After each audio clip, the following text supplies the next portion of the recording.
everybody. So remember the last time we were together, we read the Country Mouse and the City Mouse, and we talked about fiction and thinking about how to do a summary. Okay, the Country Mouse lived in the country because he liked the peace and quiet of the country. The City Mouse lived in the city because he liked the thrills and excitement of the city. There are people who study why people live where they live. These people are called geographers. As you listen to the following passage, be ready to tell other things geographers study. So this passage is called G is for geography. Okay? Geography comes from two different Greek word parts. Geo, meaning earth, and graph, meaning recording. Okay, so geography, two Greek word parts. Geo means earth, and graph means recording. So a lot of times we think of graph as writing, like graffiti. Okay, orthography is the study of the written word.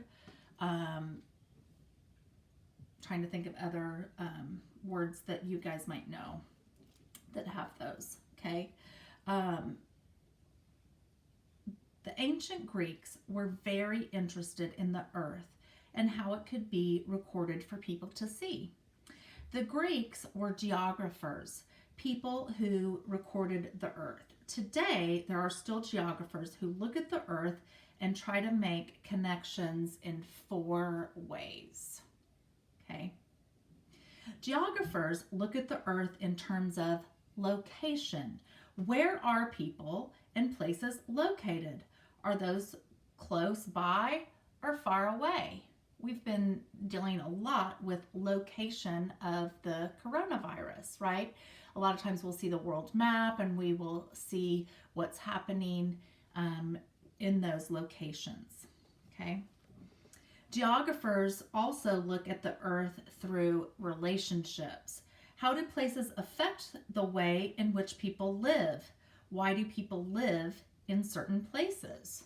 Okay, so our life is going to be different if we are living in Texas than if we were living in Alaska or if we were living in Japan, right? So if we're living in Japan, we might be fishermen because Japan is an island. If we were living in Alaska, we might be fishermen because it is also surrounded by the ocean. Okay, but those two different locations are going to still require people to act in different ways. They might have to ice fish in Alaska, where they go out in their fishing boat every day for in Japan to fish. So the climate and all of that affects that.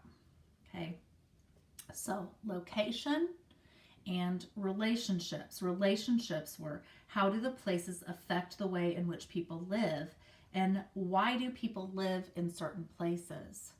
Okay, so why is California so populated? Well, it is on the coast. It has a beach. It also has mountains. You can go to Lake Tahoe and go skiing. You can, go up in Northern California to the San Francisco area, and that area brings other things, vital things that people like, right? And there's awesome forests and national parks and the weather, right? So people a lot of times choose to be where the weather is nice. Why do you guys know that my sister lives in Wyoming? Why do not that many people live in Wyoming? Because it's so cold. Okay, so why do people live in certain places? Geographers also look at the earth through movement. They want to know how people move from place to place. So not like, are they moving by what kind of transportation necessarily, but why do people all of a sudden, maybe move to one location versus another? What is that attraction? Okay. Geographers look at regions. The regions may be named for governments, languages, religious groups, ethnic groups, landforms, or climates. So they also look at those regions and think about those specific regions in terms of government, language, religious groups, ethnic groups, landforms, and climate. Maps, globes, photos, surveys, and census counts are tools for geographers who try to see how people in places around the earth connect. So right now the census is going on. It's the census 2020. They do it every 10 years, and it is to take a population count of how many people are in our country, right? So your parents can either go online or they get something in the mail and they fill it out, how many people are living in that house, and that helps the geographers with those population numbers. Okay. Expository passages give you information. There are 4 elements to an expository text. The subject. Okay. Remember, the subject is what the passage is mostly about. Okay. So if you think about the subject of this passage, it is about, yeah, you got it, geographers. Oh, wait. Did I do the wrong one? I'm sorry. Geographers and geography. So geography and geographers. Just really simple, like subject, right? What is it? Like if you were going to give it a title, okay? And thinking about that, okay? The next section that we talk about is, do you guys remember? The main idea, okay? The main idea is what the passage is mostly about. So the main idea is a little bit bigger than just the subject, right? Subject is usually like 1 or 2 words. The main idea is usually a little bit bigger than that, okay? So the main idea of this passage is that geographers study people and places, right? So it was about what geographers do. They study people and places. So again, that was the main idea. Okay, the next part of an expository writing is the supporting ideas. Okay, those supporting ideas are what I like to call as the subtopics, right? So your subject is like the topic, your main idea, what's it mostly about? Your supporting ideas are broken down into the topics of that article, okay? So for our supporting ideas, we can break this article down into 4 different supporting ideas or topics, okay? One of them is locations, right? Talked about geographers and the locations. It talked about geographers also study the relationships, right? It talks about the geographers study the movement, and geographers also study the regions, okay? So those were the supporting ideas. So let me go over those again. The supporting ideas, okay? The topics of the article. If you were breaking this into paragraphs, okay, or you were doing a slideshow and you'd want 1 slide on each topic, okay, that's what a supporting idea is.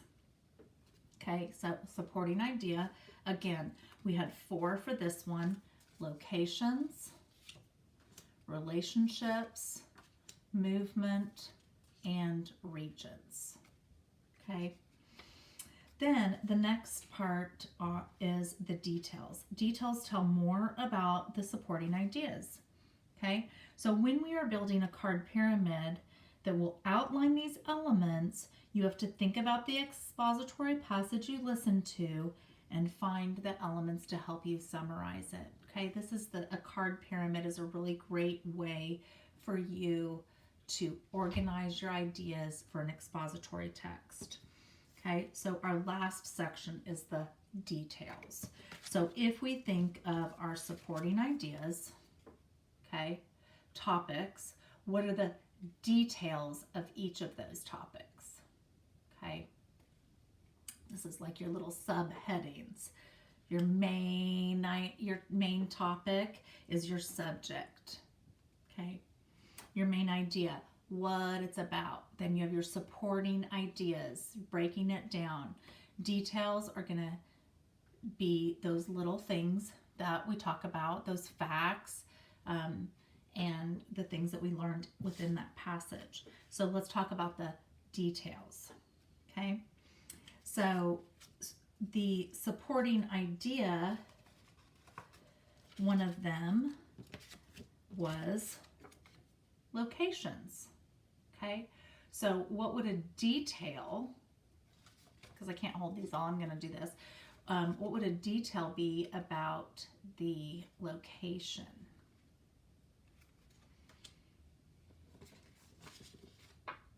Okay.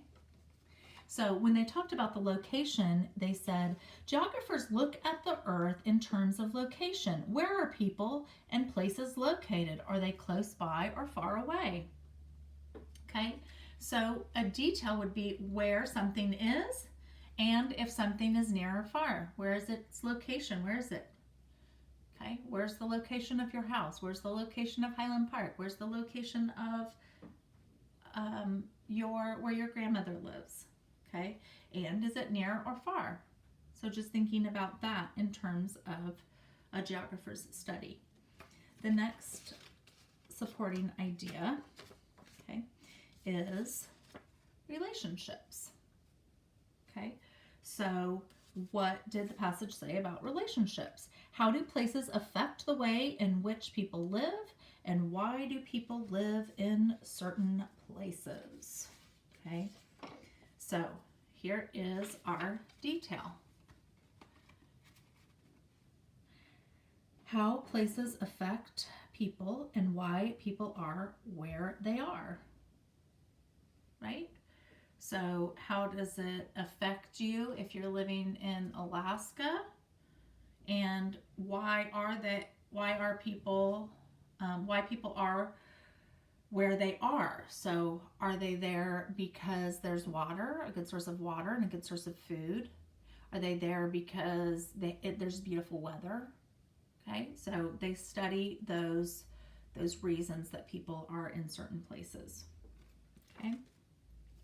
Another thing that geographers study is movement. So the next section was movement. Geographers also look at Earth through movement. They want to know how people move from place to place. Okay. So here we go. The movement detail. How people and goods move from place to place. Goods are products. Okay. So this could be transportation. But it can also be why are people maybe going to one location versus another. Okay, so how people and goods move from place to place. And then the fourth supporting idea is regions. Okay, what are the regions? And the passage said, geographers look at regions. The region may be named for governments, languages, religious groups, ethnic groups, landforms, or climates. Okay, so what are the regions?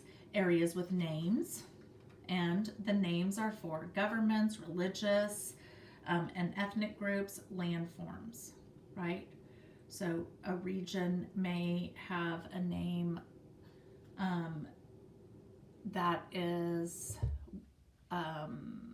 the Rocky Mountains, right? Is a landform, and they study those also. Okay, so that's how you would organize your card pyramid. Subject, main idea, supporting ideas, and then details. Okay, this is a good way to take notes on a nonfiction passage.